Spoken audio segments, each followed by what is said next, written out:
Welcome to my YouTube channel. Kung bago ka lang sa channel na to at true-blooded Aldab Nation ka, tama po ang channel na pinuntahan mo. Kaya considering na po kitang bagong subscriber.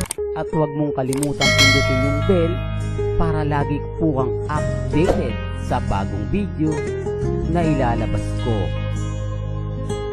Salamat po sa iyong pag-click sa channel na to.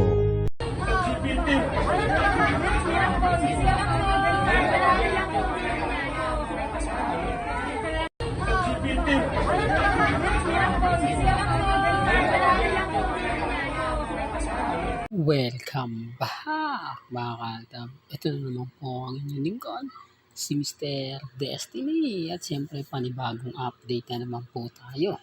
Siguro naman po mga kaltab, hindi na kailangan nating i-update pa ang mga nangyayari ngayon kay Alden Richards sa McDo. Grabe kasi yung mga posts sa TikTok, sa Instagram, sa Twitter at sa Facebook. Grabe, no? Ganyan po talaga yung suporta at pagmamahal ng mga fans ni Alden Richards. Although yung suporta ng mga taong nagmamahal din kay Alden Richards. Sabi ko nga po sa inyo, si Alden po talaga yung tipo na kapag nag-post, nag-update, bumabaha nga po talaga ng mga kaganapan. Ultimo yung mga artista nga po ng Encantadia nakikisaw-saw din dito po sa McDonald's ni Alden Richards. Pero okay lang naman po yun, Aldab. Normal lang naman po yun. Sabi ko nga po sa inyo, lumang taktika na yan pero mabenta pa rin. Po ba? Yung tipong kahit ulit-uliting gamitin, hindi nakakasawa. Di po ba? Ganun naman po talaga. Speaking of hindi nakakasawa, kaya ko po ito pinakita, itong video na to mga kaaldab, dahil first time po natin na nakita nga po si Lola Linda, na kung saan isa nga po siya sa nagsabi na buntis si Mrs. Paul Carston. Sa mga hindi po nakakaalam, sa mga hindi po naabutan to, sa mga taong kamakailan lang naging fans ni Mengay at ni Alden, ito po yung ebidensya at resibo na kung saan nga po mga kaltab, isa sa pamilya Paul Carston ang nagbibigay po talaga ng update noong mga panahon po na sina Alden at si Mengay masaya pa po sa Itbulaga. Sila po yung nasa likod po ng mga nangyayari at nagaganap na hindi nyo po alam, na kumbaga pinapakita at sinasabi lang po natin. Kaya nga sabi ko sa inyo, hindi pwede tayong kasuhan. Hindi tayo pwedeng idemanda dahil hindi naman po tayo ang una . Di po ba? Kasalanan po ba ng kumbaga sabihin kung ang galing naman po mismo o kung sa pamilya po mismo ni Alden pumutok yon?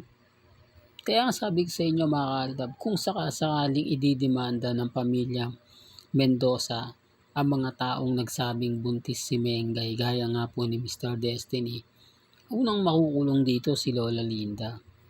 Kasi post niya yan pinost niya sa kanyang social media account na siyempre, kumbaga in-screenshot na kinapi na, kumbaga yung mga sinabi niya yon isinulat na. Kaya nga po nung pumutok yon, wala na po silang nagawa. Paunti-unti naglabasan na nga po yung mga komento, naglabasan na nga po yung mga video na kung saan nga po magpapakilig sa Aldab Nation. Diyan nga po yung namanhikan na po ang pamilya Paul Carston sa pamilya Mendoza. Oops, issue na naman yan, Mr. Destiny.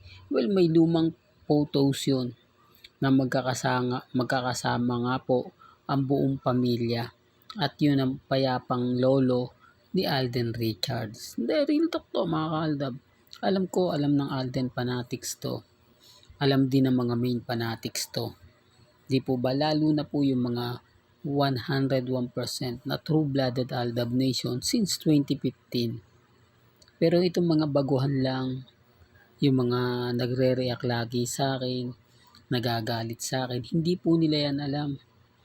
Hindi po nila yan maiintindihan at mauunawaan. Kaya nga sabi ko dito po sa channel ni Mr. Destiny, mga totoong Aldab Nation lang po ang nakakaintindi at nakakaunawa po sa akin. Di po ba? Kasi dito nga po talaga nagsimula pamamanhikan, nagkaroon po ng isang salo-salo po ang pamilya Mendoza at pamilya Paul Carson na kung saan sinabi ni Tatay Dab na balae, hindi po ba? Tapos, ang sabi na nga po ni Alden Richards kay Daddy Bay, magkakaapo na siya, hindi po ba? Mga salitang hinawakan, mga salitang galing po mismo kina Tatay Dab at Alden Richards. At syempre, kay Daddy Bay na kung saan sinabi nga po niya na balae. So, real talk to mga kaaldab. At yung binyag na karga-karga nga po ni Maine Mendoza, si Baby Teo. Doon pa lang panalo na po ako Hindi po ba? Doon pa lang masasabi nyo na ganto ganyan, etc. etc. Hindi po ba lahat po yun? Hindi po sa amin ang galing. Lahat po yun, hindi nyo po pwedeng sabihin na gawa-gawa lang po. Dahil lahat po yun, totoong naganap at totoong nangyari. At hindi po yan inedit. Di po ba? Yun nga yung sinasabi ko mga kaaldab kasi sinasabi nila lahat daw po ng mga update natin, hindi daw totoo. Wala naman pong problema yun Kung yun po yung paniniwala nila, syempre nire-respeto ko naman po yun at ginagalang. Di po ba? Pero kung iisipin at titignan nyo pong maigi, simula't simula, doon nyo po malalaman. Kaya yung mga Aldab Nation na since 2015, alam po nila, kaya nga po, sinusuportahan pa rin po nila sila Maine at si Alden Richards. Talagang yung dalawa pa rin po ang totoo. Pansin nyo mga kaaldab, ang Aldab hindi pa rin nawawala. Naandito pa rin, namamayagpag at syempre, kumbaga nananatiling matatag, nananatiling kampante. Yun naman po tayo, hindi po ba? Real talk yan mga kaaldab. Walang gandito na lang po ang ating latest updates. Kaya kung gusto nyo pa po ng pinaka-latest at sariwang update, abay tumutok lang po kayo dito po sa channel ni Mr. Destiny para updated kayo sa mga bago at sa mga latest na i-upload po natin maya-maya lang. Kaya kung bago ka lang sa channel na to at isa kang true-blooded Aldab Nation na nagmamahal kila Mengge at Isoy, tama po ang channel na pinuntahan mo, kaya consider na po patang bagong subscriber. At huwag mo kalimutang i-share ang mga video po natin sa mga mami, sa mga titas, at sa mga senyor. Hanggang sa muli, salamat po sa panonood at pakikinig.